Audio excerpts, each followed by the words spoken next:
আগত বিভিন্ন রাজনৈতিক দলের জাতীয় নেতৃবৃন্দ,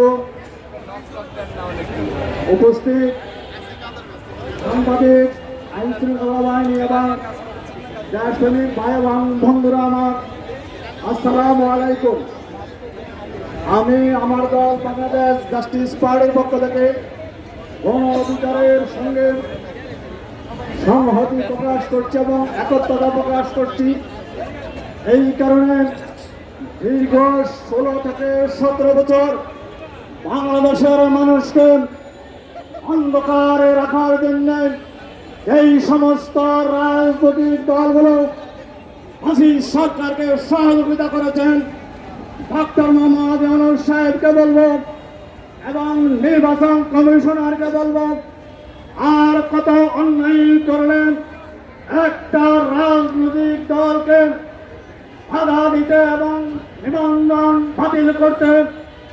আপনাদের আর কত রক্ত লাগবেন বিশ্বের দিকে তাকায় দেখেন।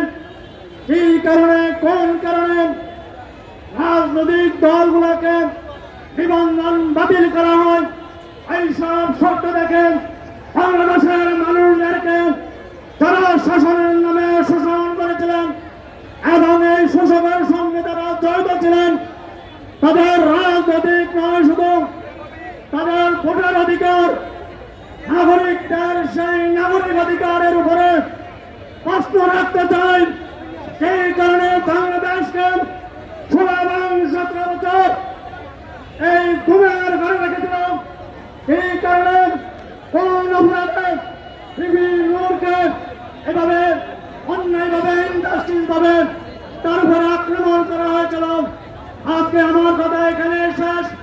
এই কথাই শুধু বলবো, আগামী নির্বাচনে কোন ফ্যাসিস্ট, কোন দেশদ্রোহী, রাষ্ট্রদ্রোহী নির্বাচনে কেন পার্টি